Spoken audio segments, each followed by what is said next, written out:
Welcome to the Kindness Project, the podcast designed to share stories of kindness and share how kindness can make positive change in our world, one small act. In this week's episode of the Kindness Project, we talk about stamps, Camden, and we have part one of our interview with Jonathan Jenkins from the London Air Ambulance. Welcome, my friends, to another episode of a little show known as the Kindness Project.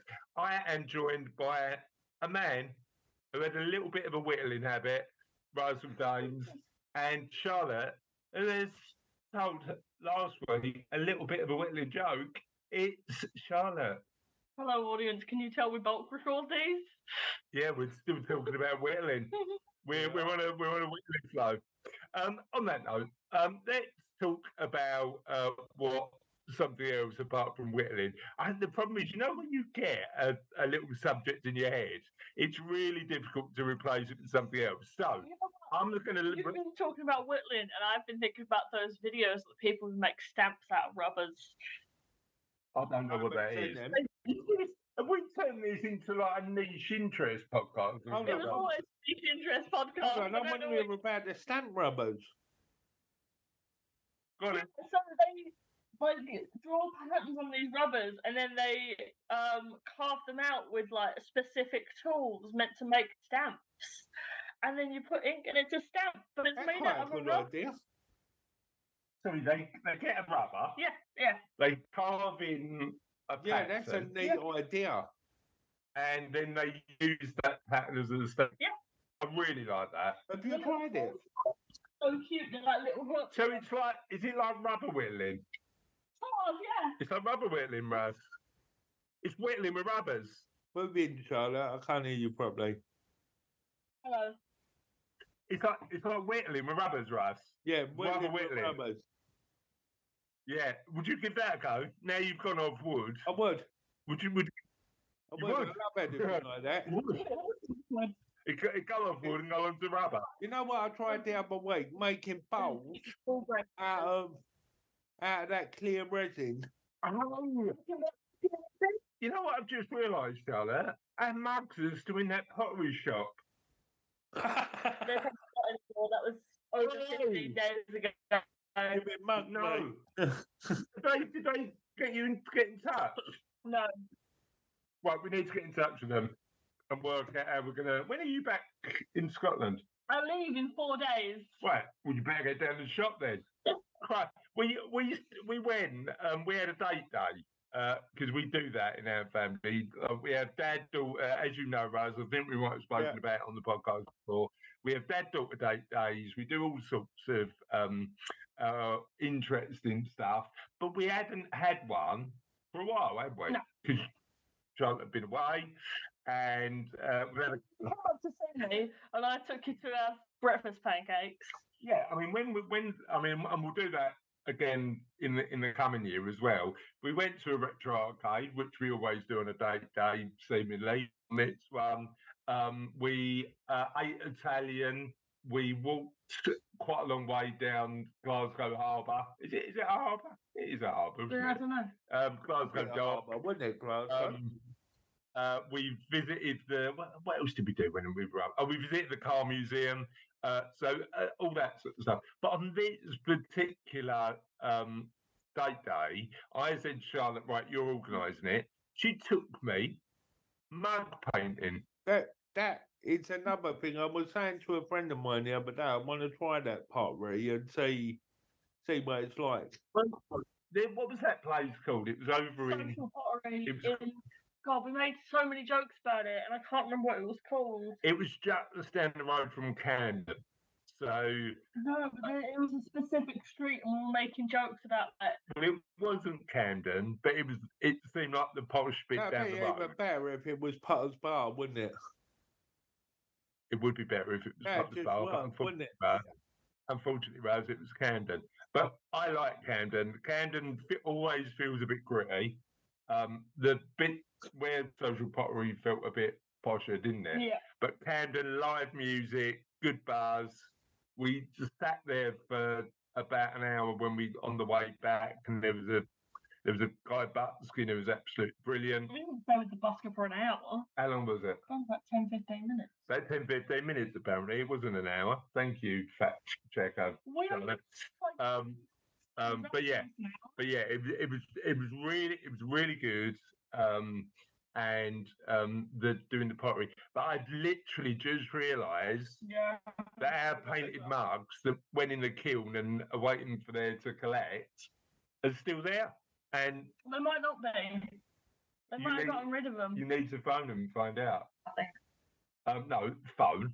You know what? This is the other thing. You know, I am a bit guilty of this, actually. I tend to like email or WhatsApp now and not pick up the phone. And I love picking up the phone. It's on rare occasions that I actually pick up the phone. I need to get better. Video call. I don't like picking up the phone. Like, I'm happy to do this. Yeah. Anyone at home can't see that I'm pointing at the laptop with. Video call the pottery shop and find out where our mugs is. I love picking up the phone. I prefer to talk to text. How do you feel about video versus telephone? The only people I video is through like this and sometimes on Zoom, but only work related, not. And sometimes well, now on Messenger. And if I'm calling these too early, chat, call me up on it. But now the pandemic's over, by a long joke. I'd rather go and see people, meet face to face. I definitely don't agree with that. No, like that human connection, right? I don't mind seeing people face to face. I just find it awkward. You're a lot more outgoing than I am, so you enjoy all that. But I'm running out of things to say to people. Like, support me, Charlotte, and I'm like. Yeah, you two are slightly more introverted than me. Yeah, you're far more outgoing than I am and Charlotte is. So I mean, you are dragging the crowd and all that jazz. Next year, you are dragging yourself not the I'm a Celebrity Jungle. I'd love to see Russ whittling a bit of wood in the I'm a Celebrity Jungle. I wouldn't do the I wouldn't do the I'm a Celebrity, but I've been thinking a bit about dancing on ice. I've only ever tried ice skating once, and it didn't go well. Now keep dancing on ice skate. They're bringing Big Brother back as well, Rose. Trouble is, I'm all top heavy, so the chances of stacking it are much greater. I'd give ice skating a go. I mean, because of the ear issues of it, my balance is a bit poor, but thankfully I can move a bit. So yeah, it shouldn't be too bad. When you apply for dancing on ice, right? You can't, can you? It's all celebrities. But right, so do something to become a celebrity then. This is what we do. Well, you start your wood whittling YouTube channel today, right? We're gonna call it Wood Whittling with Rust. Like it'd be like Bob Ross. It'd be like a meditation thing. Bob Ross did the painting, and you go, right, give us your audition, Rust, for Wood Whittling with Rust. I'll start you off. Hi guys, welcome to Wood Whittling with Russ, and then you go on. Hi guys, welcome to Wood Whittling with Russ. Today we're whittling an arrow. You need perfect. Arrowhead and a feather, but yeah. Also, which specific kind of arrow you're making, because depending on the tip, it does different stuff. I think Arrow Whittling with Russ is a YouTube channel that's just going to fly. It needs a slogan. It will fly. They never got off the ground. Why didn't it ever get off the ground, Russ? I stopped going topless, that's why. It needs a little slogan like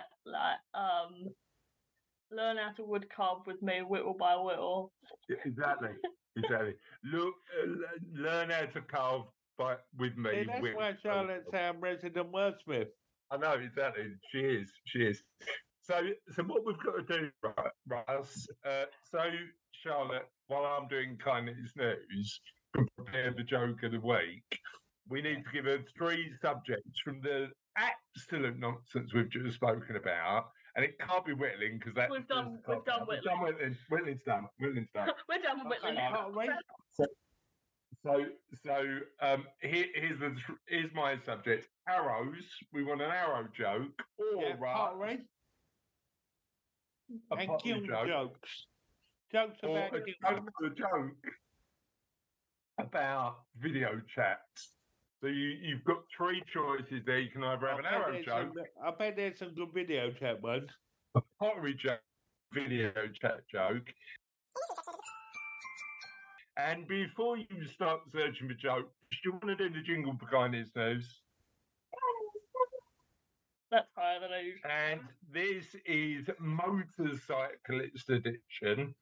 2 London students shared massive thanks to a stranger after he helped them out with the situation at the pharmacy. Shared on Reddit, user Sisyphos wrote thanking a motorcyclist who paid for the morning after pill for the bear. The motorcyclist then told them to thank them in 10 years. The original poster then explained they'd repay the favour by learning a lesson and passing it forward and doing a small act of kindness itself. They told the post, "Thank you for the very kind man in queue who paid for my morning after pill." The couple appeared to be low on money when they went to purchase the pill from a private pharmacy in Kew. The kindness of the stranger helped them out with the issue. A man in full motorbike gear, I want a man in full motorbike gear, including a dark shadowed helmet, come and help me. It feels like a man in full motorbike gear generously handed over some money to give them a hand. Me and my girlfriend, Sisyphos post read, me and my girlfriend needed this pill and didn't realise how expensive it was. This man came along, helped us out, and really made sure that that we could do what we needed to do. The post attracted 741 reactions and 66 comments, with some pointing out that emergency contraception is free on the NHS. So some really good work in terms of having access to somebody who's really going to help you out. And then I want to talk Kindness News Festival Edition, because I didn't realise this, but apparently in Lowestoft, Russ, there's a Festival of Kindness that you found. People in Lowestoft were encouraged to spread the love at a new event of the Bank Holiday weekend. The first ever Festival of Kindness, organised by Norfolk and Waveney Mind in collaboration with Lowestoft. You always said Norfolk was the best place in the world, didn't you? Yeah. The Sparrow's Nest Park played host to the event, where people enjoyed a day of entertainment, live music, food and workshops. Peter Boxo, CEO at Norfolk and Waveney Mind, said, "We were delighted to host our first ever Festival of Kindness in Lowestoft. It was a really fun field for the whole family. It was fantastic to see people come out to support the festival. We'd like to say a massive thank you to Lowestoft Town Council, Sparrow's Nest, Art Eats, and all the amazing event artists that can contribute to the success of the event. These acts of kindness are a reminder of the simple yet impactful ways we can make a positive difference in each other's lives." Absolutely love that idea of celebrating, creating communities and cultures where we celebrate kindness. And go on. What about Europe next year? Lowestoft's the place to be. It could be the place to be. And it's close to the best place in the world, Norwich. Well, I mean, you're still trying to pitch this Norwich as the best city in the world, Braz. You're pitching, I ain't buying, honestly. But I do like the idea of places that, in a world that can be at times so cynical, I love the idea of celebrating kindness. While I was away, I started rereading a book, and I definitely recommend you give it a read, called Humankind. And it's the interesting thing about the book is it starts off with a couple of stories and then says, I want to talk in this book about a bold philosophy and one that we talk about quite a lot on the podcast. Most people are generally pretty good. And that shouldn't be a bold philosophy. That should be something that we all celebrate because actually, all of the evidence points to the fact that most of us are doing our best with what we've got. Yes, we're not perfect and we've all got challenges, but are doing things in the world that are broadly positive. I can't admit, before we started doing this and we started talking to people that are just doing random stuff that you sort of don't think of, I was very cynical when I used to see it on the news and that. Yeah. People doing things for other people, it just seemed very cynical to me. But we're told, I mean, the part of the challenge is the news, ultimately, the majority of what the news shares is all of the stuff that goes wrong. Now, I'd argue that the reason that the news share all the stuff that goes wrong is because that happens less often. And unfortunately, we are driven towards information designed to protect ourselves. It's cognitivity bias. But that doesn't mean to say that most people are spending their life doing stuff. I totally agree with that. I found over the sort of the period we've been doing this, and I look at them sort of stories now in more of a, well, that's a great thing to do, like, than I wonder what they're after, like. And it's interesting because as I've been sort of out and about talking about the book, and speaking at events and doing that stuff, often there's a bit of a disconnect, right? So people recognise that they do good stuff in their own lives. And I think what tends to happen is the broader that circle gets, and they recognise their friends and family are normally pretty good. But I think as humans, we struggle to recognise that most people are like that.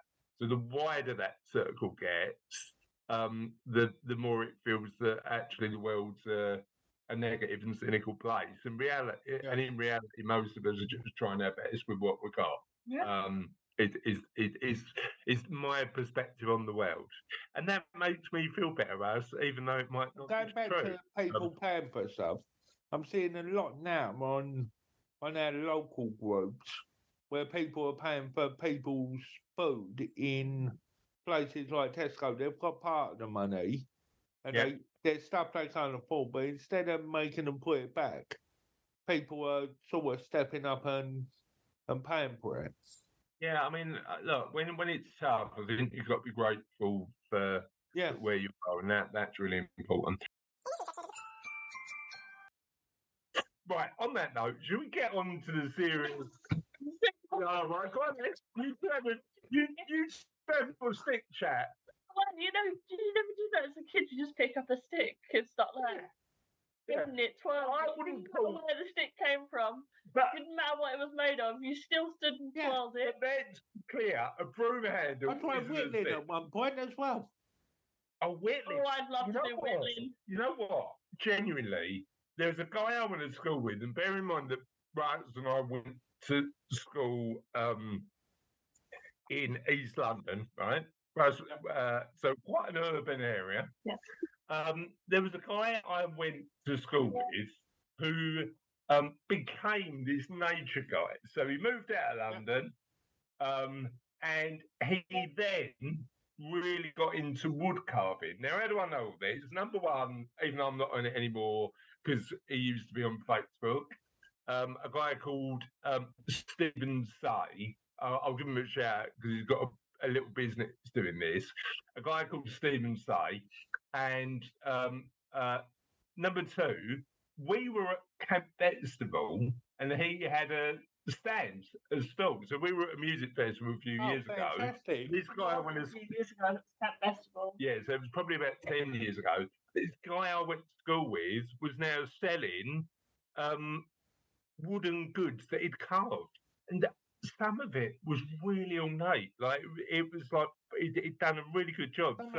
Some of what they can do with them little chisels, them tiny little chisels, is amazing. Yeah, I mean, it's art. And stone carving. Yeah. So number two, Russ. When I see you there, I'm going to get you a little puppet sock. Get a little twig for your puppet sock, and maybe you could whittle us something that we could share on our socials for the podcast. What are you going to whittle? No, what are you going to whittle? I haven't done whittling in years. He doesn't whittle anymore. I'm quite sad about that. I just babbled there instead of whittle. It's a little bit sad. It's a little bit sad. When was the last time you had a little whittle? Well, I just babbled there instead of whittling. What'd you do? See, babbling with you two. Babbling and whittling. You can babble and whittle at the same time, though. Okay, absolutely. You can have a babble and a whittle. Right, no, I'm not cracking on. When I wanted to move on, and you two said, let's talk a bit more about the sticks. Did I say no? When was the last time, Russ, you had a little whittle? I was probably 15. He hasn't whittled for a long time, has he? No, a long time. Oh, right, okay. Now, so yeah, I know. You've given up on whittling, Russ. Yeah. That makes me a little bit sad. On that note, let's move on to He's given up on his little commitment. What happened to your commitment to whittling? When you did it, was it a big whittle or a little whittle? What was when you whittled? made me laugh. when you whittled, was it mini whittle, a little whittle, a mini whittle, or a big whittle? I don't know why I'm doing the accent now. Let's move right. Charlotte's pointed to the show notes, which means We're actually on next week's show notes, so I'm on the wrong one.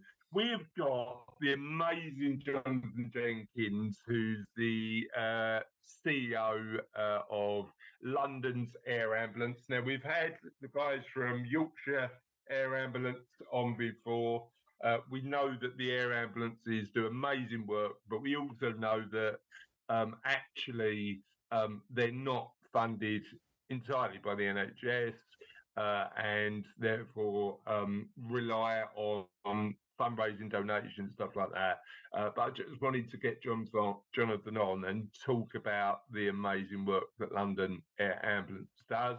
Let's listen to part one of the interview. Thank you, Jonathan. Thank you so much for joining us on the Kindness Project. We're really excited about talking about London Air Ambulance today. But let's start with the first question.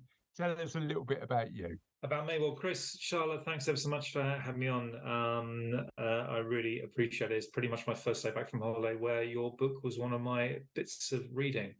How did you find it? It was really interesting, and it was your journey, Chris. Because I know when we briefly met, we talked about it, but I hadn't really realised, the synergies in terms of, I started life as a foreign exchange trader, and as a result of watching Wall Street when I was 16 and hearing Gordon Gekko's "Greed is Good" speech as motivational rather than a cautionary tale. So I spent the first sort of 15, 20 years of my working life, in the square mile, trying to drive value for my employers and myself, which was good fun. I enjoyed it. I'm certainly not going to belittle it, and I've got lots of good friends and contacts from that time. But with hindsight, it wasn't hugely fulfilling on a personal level. And, perhaps the 22, 25-year-old version of myself wasn't really that interested in that. But as I've got older and sort of... It's interesting how you changes over time, doesn't it? It does, completely. And, I remember sort of going back to school talking about, one of the quotes was, "The past is a foreign country. They do things differently there." And I don't recognise myself back as the foreign exchange trader. It's a different world. It taught me a lot of things, and it sort of taught me how to move money from A to B, which I then moved into the social investment world. So people investing for social benefit rather than pure profit.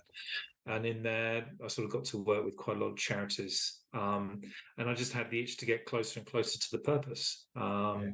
And through a number of bits of serendipity, the opportunity came up at London's Air Ambulance, and it's a weird one. It's the office is 50 yards away from my father's old office. The helicopter sits on the roof of the hospital that my dad was treated in. There's so many just weird sort of bits of serendipity that when it came up, the opportunity came up. I took it. Thankfully, got through the process. It will be the best job I ever have. It's just such an utter sort of privilege to be there. And I'm a great believer in fate. I did sort of stumble into it. It was a sort of a conversation with a friend of mine who used to be the CEO of London's Air Ambulance. I was having a midlife crisis and doing an ultra marathon. And I was chatting to him in a pub and said, well, I suppose I better raise money for a charity if I'm doing this. This is a bit extreme. And he said, well, what happens? I said, well, we're running across the Sahara Desert. If it all goes wrong, you get airlifted out by a helicopter. And he said, well, Jonathan, why didn't do it for London's Air Ambulance? There's sort of, there's a story there. Yeah, there's a connection there. And that's how I got to know and understand it and just be sort of privileged to actually understand what they do. So that's how I sort of stumbled over a process of 25 years into what I say, as I said already, it'll be the best job I will ever have in my life. Well, I suppose the interesting thing for me, and again, I think there's always a bit of a period of realization, isn't there, when you get a bit older. And I'm 46 now, and been thinking about this for the past 5 or 6 years, but since we started the podcast. But it's probably been a period of realization that purpose matters. What was that period of realization for you? When did that start, and when did you start to make change? Well, I think it started from. So I left the city in 2000 and about 2007, 8, and I was volunteering at a time for a charity called Young Enterprise and sort of helping people get into run their own businesses. And through that, the person who was my handler as a volunteer said, "Oh, why don't you? I've been spat out by the city. I think it's probably the nicest way of putting it." I said, "Why don't you use your talents in terms of fundraising for charities and social enterprises?" Yeah. And I sort of thought, well, I'll do it for a bit until I get a proper job. I'll be brutally honest. I thought, I didn't rush into it. I was uncomfortable in it. It was a culture change from having gone from the trading floor of a merchant bank into a small third sector organisation, and I'm sort of fairly ashamed to say I felt it uncomfortable. It was a different language. I was slightly sort of embarrassed about sort of talking about my peers who were like, what on earth are you doing? You're going to work for a charity. And it was probably a good 6 months for me to actually get comfortable and realise the opportunity that had actually fallen my way. So it was a real adjustment. But actually, what I think the benefit of it now is that I can speak third sector. I can also speak, square mile. Yeah, you can have both those conversations. And I'd imagine that's useful in terms of fundraising and in terms of having conversations with commercial enterprises that want to support London's Air Ambulance, right? Yeah, no, absolutely. So I think if I'm talking to major donors, it gives me the ability to actually, especially if they've made their money in the city, it gives me the ability to talk to them sort of credibly and understanding, their day jobs. From a corporate point of view, obviously I've worked in some big corporates, so I understand the corporate thing as well. But the most important thing about London's Air Ambulance is that we're commissioned by the people that we serve. We're only here by the kindness or the generosity of an awful lot of people giving us sort of £10 a month. There's 120,000 of them. So it's not all about the big numbers. For our day-to-day business, we're as I say, we're commissioned by the people we serve. Supported. And the day that I can't sit down and thank the WI for their latest bake sale and the 25 quid that raised is the day that I should not be chief executive of London's Air Ambulance, because it's those. We only do what we do because of the cumulative efforts of all those communities doing lots and lots and lots of things across the capital. So share with me a little bit about London Air Ambulance then. Assume that I don't know, and I've done my research, Jonathan. I understand what you guys do, but for the purposes of our audience, which is a little bit more spread out, help us understand a little bit more about what you guys do. Well, and thanks for the opportunity. What I'll probably do is try and tackle some of the misconceptions about who we are and what we do, because that's just as important. So we're London's Air Ambulance, and I'm not known for my pedantry on punctuation, but I am on the apostrophe S on the end of London's Air Ambulance, because we are owned by the people of London. We serve the people of London, which means that we're not part of the state. A lot of people are really surprised that we're a charity, but we are. We work incredibly closely and have done for our 35 years of existence with the fantastic London Ambulance Service and also Barts Health. And we sit on the top of the Royal London Hospital, which is part of Barts. So we work very much in partnership, but we ourselves are a charity. And I think that's the thing that surprises most people. So we've been going 35 years. We're the second oldest air ambulance in the UK. We're 2 weeks behind Cornwall, I think it was, who beat us to it, and we're not bitter. Good luck to them. They're a fantastic service. It's not something you can change, though, is it? No, it's not something you can do anything about. No, it's not. And the structures are, it's quite collegiate. So there are 21 air ambulances across the UK, and we are, predominantly structured as charities, and we don't compete because we're looking after our own particular demographic of people. We have different services, so we work very collegiately. So and I love the folks in I'd imagine London Air Ambulance is the biggest in terms of the amount of people you help, though, right? I would say probably in terms of the people that we cover, and we different air ambulances have different challenges. So if you imagine in London, we're not going to struggle with someone someone who's broken an ankle, exactly, or fallen off a horse in the middle of a field far away from a major junction. Whereas in Cornwall or Essex and Hart or pretty much anywhere other than London, you may have that as a challenge. So we've adapted our service according to the people that need us, which is pretty much the 10 million people who live, work, and play inside the M25 is a sort of rough guide to who we cover. Is there other adaptations you need to make, though, Jonathan? So is there adaptations you need to make around getting around London by air? I think if you compare us to the other ambulances, we do really, really different things. So again, sort of talking about who we are, what we do. So London, is anywhere within the M25. Air, we do about 50% of our work by air, but we do 50% of our work using fast response cars. An ambulance is the one that catches people, because most people seem to assume that we fly or drive to people at their moment of need, scoop them up and take them to the hospital. But that's not what we do at all. Our entire job, or raison d'etre, is to take the medical team to the people when they need us by the side of the road, because they haven't got time for the sort of injuries that we go to. They haven't got the time to get to the hospital. So it's actually trying to bring the hospital and the sort of hospital grade interventions to someone who's under a train, in a car, down an alleyway, in the rain. So how can you provide that degree of excellent life-saving care in environs that don't necessarily lend themselves to it in a fairly unpredictable manner?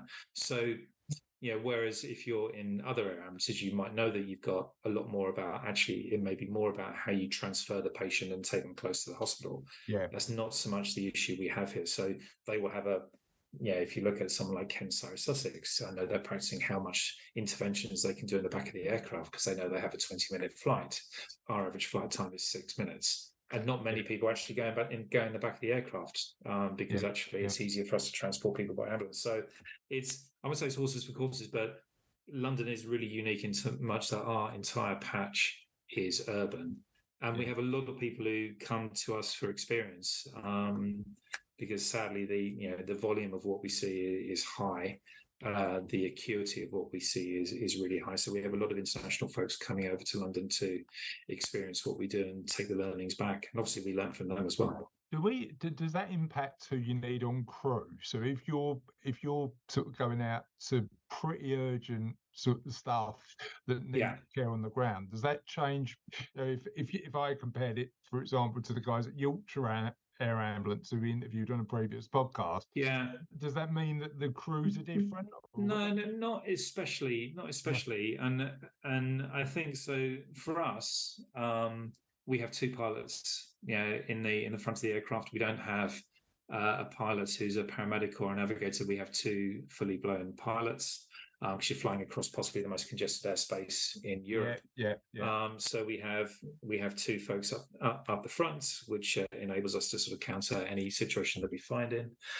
In the back of the aircraft, you'll have three clinicians typically, which will be a very senior consultant.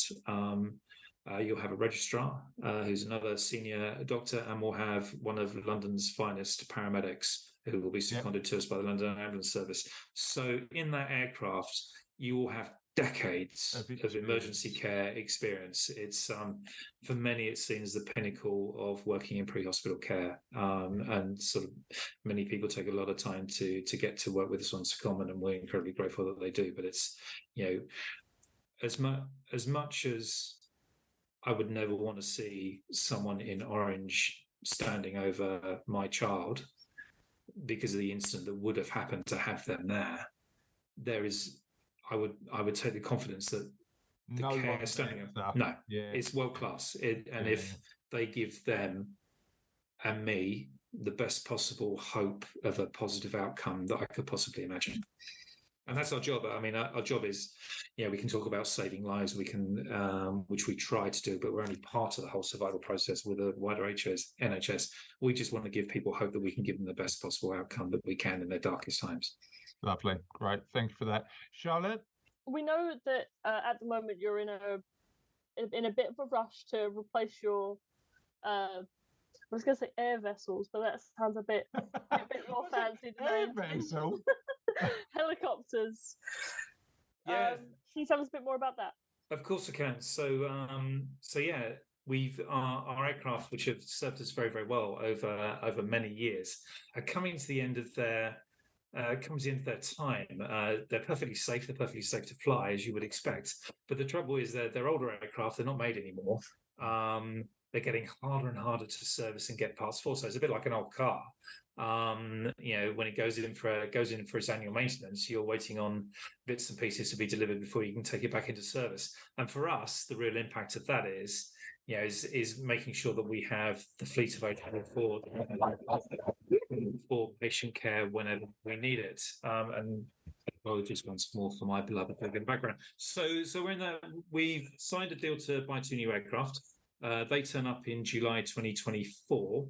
And the cost of two new aircraft is £15 million. So on top of the £10 million that we raise each and every year to keep us flying and serving the people of London, we've had to find an additional £15 million over a period of about 18 months, 2 years to get the two new aircraft in and running in operation. How's that going/gone? It's going right. I mean, we're right in the middle of it, Chris. If I'm honest with you, we're halfway through, and we're probably halfway through in terms of commitments. But it's that sharp end of the appeal. So we've got from now to July to convert all the goodwill that we've had, all the conversations that we've had are real getting to the crunch time. So I suppose it's a bit like in city terms when you're doing a fundraising, it all comes together at the end. You can plan for it, but now it's the time of nervous period at the end, though, isn't it? It is absolutely. Yeah. It's the sitting down and actually saying, look, we talked about this a lot. Is it a yes? Is it a no? And I'd imagine though, Jonathan, I mean, and it's interesting because there's some charities where the work they do has a really direct impact to communities. And I'd imagine London Air Ambulance is like that. Have you got advocates on the ground that have actually had their families' lives have been saved? Yeah, we do. So, there's a number of people. You'd be surprised actually when you speak to people how many people have been touched by air ambulances, whether it's us or whether it's our colleagues out in the counties. And whilst we're incredibly grateful for all the advocacy that they do, the one thing that we're very careful of with our patients is that our patients didn't ask, they didn't ask to be subject to whatever happened to them. They don't owe us anything. If you talk to the clinical teams, they're very, very clear that they just see themselves as doing their jobs. They don't see themselves as heroes jumping out of helicopters. They don't see themselves in any way heroic, whereas the vast majority of the rest of us do, because what they do is something that we can't imagine them doing it. So we do enjoy the benefit of patients and their families raising money for us directly, speaking on behalf of what we do. But we work very carefully to make sure, because if we're asking someone to relive an experience, we're asking them to possibly relive the worst day of their lives, and to do that on a continual basis and fair. And it might be helpful, it might be even cathartic as part of the healing process, but it's something that we hope that they work you need through. To be sensitive about that. Absolutely, right? Absolutely, because we are here for the patients. It's the number one. It's the number one important. They are the sole beneficiaries of what we do, and they are the reason that we all get out of bed in the morning and go and work for the service. But in terms of community, we have, beyond patients and their families, it's the communities that support us. I mean, whether it's the Freemasons, whether it's the Pearly Kings and Queens, whether it's a gazillion schools that we go and visit, and everybody sees that red helicopter going over. And I always encourage people, whenever they see that helicopter, to have a sense of pride, because that's only there because the people standing there staring up, looking at it, make it happen. Well, I suppose the big thing is you never know when you're going to be the recipient. No, you don't. You've never used it. You want it there to make sure that, and that's what I was sort of curious about, because while I was doing the research for the interview, I was having a sort of look around the website, and I came across the mission map, which is I recommend people have a look at, actually, because I'm a bit of a data geek, Jonathan, so I get too into this, but it's fascinating in terms of the historical, the number of times and each borough. So that was part one. That was good, wasn't it? Yeah. Part two is on next week. On that note, is the end of another podcast. The end, but the end is never truly the end, because the end is always the beginning of something entirely new. And what's that new thing? Well, you gave me 3 topics to get jokes out, and you said pick one. You've done all 3. I overachieved and I got all 3. Oh, you've got 3 jokes for the end of the show. Is it all 3 jokes, all 3 topics combined into one joke? No, it's 1 joke for each topic. Oh. Right, where do you start? We'll start at the top. Arrows. How can you tell if an arrow is nervous? I don't know. It quivers. It quivers! It quivers, Russ. What do you call a knight obsessed with pottery? I don't know. Ceramic. Ceramic, Russ. Ceramic. And then... my video call joke. My son video called me the other day. He turned around to me and said, "Couldn't you have given me a better name than video?" And on that note, that's the end of another show. We'll see you on the Kindness Project soon. Bye.